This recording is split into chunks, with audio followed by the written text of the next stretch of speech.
Dobrodošli u emisiju 7+. Gaza pati. Dokumentuje se stvarnost, život trenutno, najmonstruozniji zločini, genocid uživo. Stravična ubistva djece, žena, civila, ljekara, novinara, teških pacijenata u bolnicama, glađu izmučenih u redu za humanitarnu pomoć. Ljekari za ljudska prava Izraela pažljivo su proučavali medicinske i pravne aspekte izraelskog rata. Kažu, moraju biti predani istini. Zato su objavili izvještaj koji detaljno opisuje akcije Izraela u Gazi i analizira kako su te akcije dovele do uništenja životnih uslova neophodnih za opstanak Palestinaca u Gazi. Pratili su strahote, a onda objavili izvještaj u kojem su odgovorili na pitanje kako smo zaključili da je rat u Gazi zapravo genocid. Preko video veze iz Tel Aviva s nama su Tirza Leibowitz, direktor organizacije Ljekari za ljudska prava Izrael, i doktor Itamar Mann, viši predavač na Univerzitetu u Haifi, pravni fakultet. Hvala vam što govorite za Hayat televiziju. Gospođo Leibowitz, još jednom hvala vam što ste izdvojili vrijeme da govorite za Hayat TV. Krenula bih za početak ovog razgovora od vas. Dakle, svijet je odavno zanijemio na sve strahote koje se trenutno dešavaju u pojasu Gaze. Najveći je broj onih koji kažu da se dešava genocid uživo. Strašne slike koje ljudski um zapravo ne može ni zamisliti. Da je genocid, kažete i vi. Recite nam kako ste došli do tog zaključka. So we've been following what's happening since the beginning of the war 22 months ago. And we know that genocide is not only about the number of people who are killed. It's also about eliminating the basic infrastructure that enables life, that enables survival. And what we've documented was the destruction of the health system in Gaza. And when you destroy a health system, you actually destroy a people. People cannot survive without a health system.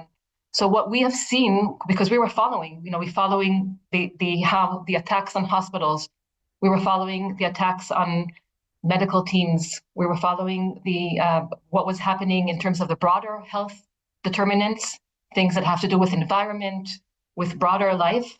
And what we've seen was one hospital after another destroyed, and we have 33 out of 36 hospitals that have been almost completely destroyed. We've seen close to 1,600 doctors and medical workers who've been killed. Hundreds have been detained, so that stops the functioning of hospitals. We've seen the blocking of evacuation of people who need, either they're sick or they're wounded, and because of the attacks on hospitals, there's nowhere to go. And we documented the blocking of evacuation of those people, and we also what the whole world was hearing the whole time about the blocking of humanitarian aid, of medical supplies. All of these together constitute pretty much the destruction of the system, and we realized that we need to put a mirror to what is happening, and for that we have the Genocide Convention. Gospodine Mann, hvala vam prije svega što ste tu. Recite mi, da li i koliko radite pod pritiskom u Izraelu? Dakle, imate li problema tamo zbog toga što radite i govorite? Ako imate, recite nam koji su to problemi sa kojima se suočavate. Thanks for having us, first of all. And I really appreciate the fact that you have chosen to cover this story and our work on this area. I think that it's important not to portray us in this context as heroes. We are experiencing various pressures, but the pressures that we are experiencing are not nearly comparable to the realities on the ground and the kind of pain and suffering on an enormous historical scale that is inflicted upon not only the Palestinian people, but also family members of Palestinian people within Israel and other victims of this campaign, including in the West Bank. So I think that as a professor of international law, I do experience some pressures in terms of what I'm expected to say or not say. And these expectations come from the government, but they may also come from colleagues and from students. There is an entire environment of expectations, but by and large, I have experienced that I have thus far freedom of speech within my university and within my academic context, and I feel that it is an obligation for me to pursue and use that freedom of speech in a way that is loyal to the truth and comports with my obligation as someone who studied this area for years at this time. So the conditions are terrible. We are not the primary victims of this condition. The environment is changing in Israel. It's changing in a way that may make freedom of speech and academic freedom more limited with time, and we are seeing various signs of such limitations. But we do have the opportunity to speak here, and we're using that opportunity to say the truth, which is part of our, I think, academic and professional duty at this time. Gospođo Leibowitz, do kakvih saznanja ste dolazili tokom vašeg rada i istraživanja? Dakle, da li je bilo nekih šokantnih detalja koji bi možda mogli dodatno šokirati svijet ako postoji bilo šta što bi svijet moglo opet iznenaditi nakon ovih užasnih slika kojima svjedočimo iz pojasa Gaze? So in Israel, there has been very little coverage of what's happening in Gaza from the perspective of the Palestinians there. It's possible to reach that news by accessing other media outlets, but in Israel, it's been very, very limited. Only few and specific media outlets that have been showing images and reporting about it. So for the Israeli public right now, the images that are finally making their way in the last few weeks, it's causing some shock, and I hope that it's creating a crack that will grow in terms of understanding too late, but understanding the atrocities that are happening there. The rest of the world, I think, has been seeing many of these images. So actually, one thing that I do want to talk about in terms of what shocked me is not so much images, which we've been seeing and following all along. I do want to mention two things. One is that Physicians for Human Rights Israel has been working in Gaza and with our Gazan medical doctor colleagues until October 2023. It's a place that we have known well. We've visited there. We had over 100 delegations of medical teams going to Gaza. And it's been shocking in the last year and a half to have this experience of colleagues sharing with us from the ground, from where they are, the different stages of destruction, including of the hospitals. And then it's been shocking to get word time after time of colleagues who have been killed, who have been detained. One of them is Dr. The director of Kamal Adwan Hospital, Dr. Abu Safia, who has been detained. In the beginning, we did not know he was disappeared. No one knew where he was taken. And then finally, we got there was notice of where that he was being held by the Israeli authorities inside a prison in Israel. Very, very difficult to get a lawyer into him. He's held there with no charges against him. And his lawyer has finally been able to visit. And in fact, she reported from a few days ago that his situation is very bad. He is one, as I said, of hundreds of medical workers who've been detained. And it's really shocking just to think of the fact that he, together with 4 other hospital directors who've been killed or detained, there have been hospitals where 6 of the different department directors have been killed. Like this, the getting to the system through getting to the people, it's been a shocking experience for us. Gospodine Mann, temu genocida duboko i trajno izučavamo u Bosni i Hercegovini. Počinjen je genocid na našem tlu, počinjen je genocid nad Bošnjacima. Znamo kada se izučava genocid i utvrđuju se 2 stvari. U pitanju je genocidni plan i genocidna namjera. Čak i kada nema izvršenja, a u slučaju Gaze imamo i izvršenje. Dakle, kako ste utvrdili postojanje genocidnog plana i genocidne namjere? I'll speak here on 2 levels. First, as a co-author of this report, and then on a more general level as someone who's studying this area. In terms of our report at Physicians for Human Rights, we are especially examining the medical aspects of this genocide and the way that it is related to the health system. And here, the majority of our understanding is based on the patterns of conduct. Both the ICTY and the ICTR recognize that patterns of conduct, that means the situation on the ground, can actually be evidence of intent, and we can infer intent from what we see in terms of what is happening. So as Tirza Leibowitz just described in great detail, we followed the patterns of the conduct in terms of the destruction of the health system. We saw recurring patterns in terms of the destruction of the hospitals, the denial of medicine, the denial of water, the denial of fuel, the blocking of evacuation areas, the killing of members of the staff, the abduction or disappearance of members of the staff. And we decided this cannot be just a coincidence that this has happened in so many cases across the Gaza Strip in time after time in a kind of cascading destruction of the health system. And based on these patterns of conduct, we see this aspect of a plan or a policy that is required in order to determine the responsibility of a state for genocide.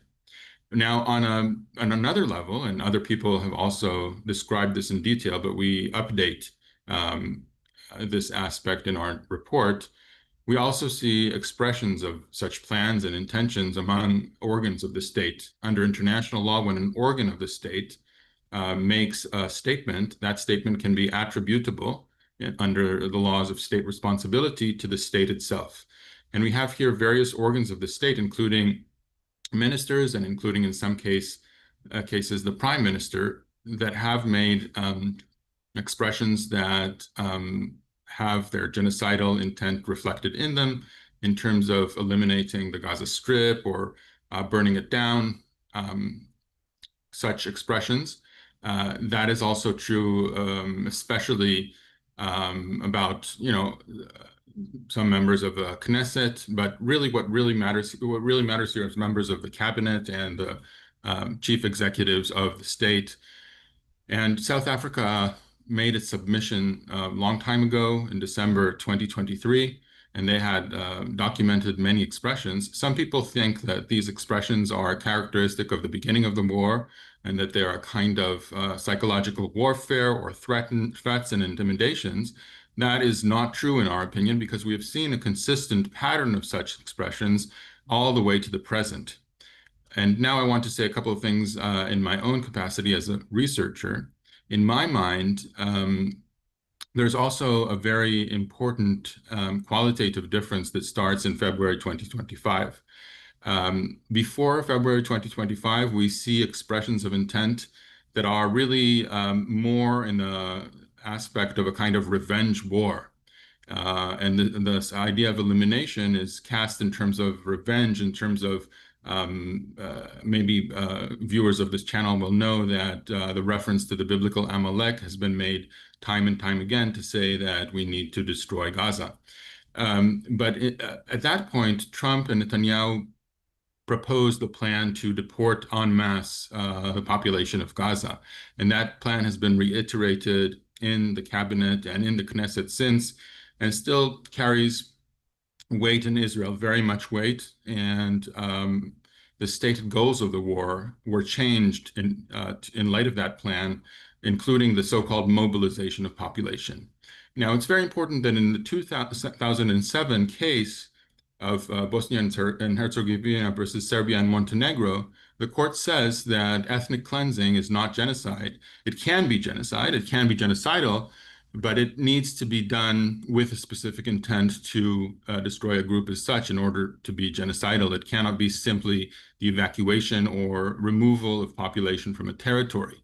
What we have seen in our own case is that Gazans don't have anywhere to go. There's no other country that is agreeing to take them, and there's no kind of infrastructure that would be required to have such enormous ethnic cleansing.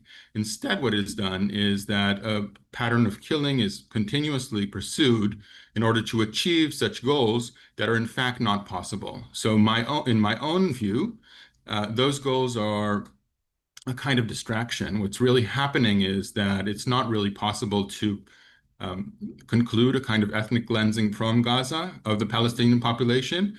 And instead, that's pursued through a policy of killing, which is really the end in itself. That's my own assessment of the situation, which is rather grave, but which was affirmed, in my view, from all that has happened, especially in the GHF facilities of so-called distribution of aid, where people are invited to reach particular points, mostly in the southernmost tip of Gaza, and then they're in a starving or very hungry condition, and they're shot at online to get flour or rice.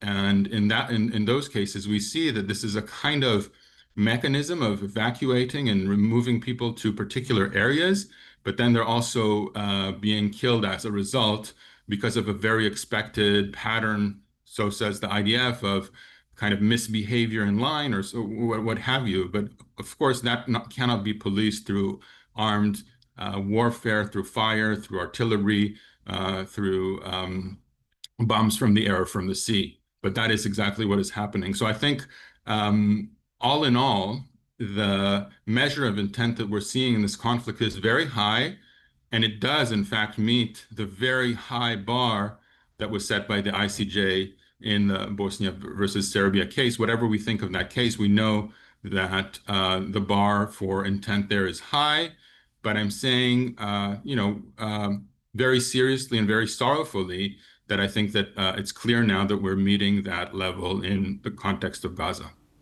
Hvala vam što se bavite i dalje izučavate genocidom koji se desio i u Bosni i Hercegovini nad Bošnjacima. Gospođo Leibowitz, vaša istraživanja objavljena u Haretsu i brojnim drugim publikacijama često se bave granicama ljudskih prava i državne moći. Šta vas zapravo usmjerava ka tim temama? Je li to što niste mogli mirno posmatrati i sad je s vami proradila ili je možda u pitanju nešto treće? I think absolutely both consciousness, but also as human rights activists, it's our duty to put a mirror to what's happening. And so when it became clear at the beginning of the war already, I can say that in October 2023, already then, it was the first month of the war, already then there were 22 evacuation orders put out to 22 out of 33 hospitals. That already signaled something that is systemic. And so we had been following, since then, we have been following what's going on. And at some point, the suspicion that what is happening is a genocide, when it kicked in, what we did as an organization is we decided to look into this in a serious manner, among others, because of what Itamar, Professor Mann, was saying beforehand, that we know that the bar is high in terms of the requirement of intent to be proven here. And so we set about into a process of consulting with experts, both experts who already then were talking about genocide and also those who thought otherwise. So we wanted to hear all positions. We kept on documenting what was happening. And another thing that we kept on doing was actually trying to ward off, to prevent some of the harm that was happening. So for example, we got in December 2023, we were informed by our colleagues in Gaza about a raid by the army that was going to happen, which we went to the court to try to prevent it. Whenever we went to the court, we were not able to get any response that would prevent some of this harm. So all this was happening as we were studying the issue of genocide. And we came to the conclusion that that is the case. It was clear to us, and I can say that we work in this organization. We have both Jewish Israelis working and Palestinians who are working in Physicians for Human Rights Israel. In that sense, I think it's inevitable that people experienced this time, probably not in the same way. As I'm someone who is Jewish Israeli, I have Palestinian colleagues, and it's really good to be able to work with the legal the framework of international law, which provides us with definitions. So this is not something that's subjective. These are definitions that we can all come together around and analyze together, and that's what we did, and that's what we came out with. I think it was also a sense of showing solidarity, as I said, with colleagues, the doctors, the medical workers who have been heroically both experiencing genocide and at the same time continuing as much as they could to provide care under such impossible situations. So this is also something that we owe to them. And I would say finally that we are an organization that is based in Israel. And so we see one of our responsibilities towards the society in which we are embedded. And we were not the first organization to come out with an assessment of this being genocide. There have been many before us, both experts and organizations. Unfortunately, these have been Palestinian organizations, international organizations. Unfortunately, some of these have been called, in our minds, in no way in a justified way, biased, or in some cases, if even anti-Semitic. And again, we of course reject that kind of diagnosis, but it was still important for us to come out as well and to provide our analysis. And I'm glad that we were able to help by providing a health-focused analysis that put together everything that we've been following.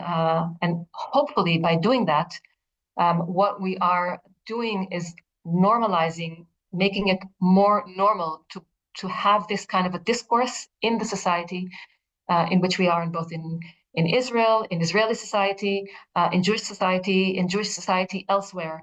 And I hope that coming out with this position is pushing the conversation in that way, so more pressure could be put on Israel to end the war. More pressure could be put on international bodies to compel Israel to end the war, to restore the health system, to protect healthcare workers, and to ensure that real free-flowing aid is provided. Odabirom ponuđenih opcija pogledajte nastavak ove priče ili odaberite novi video.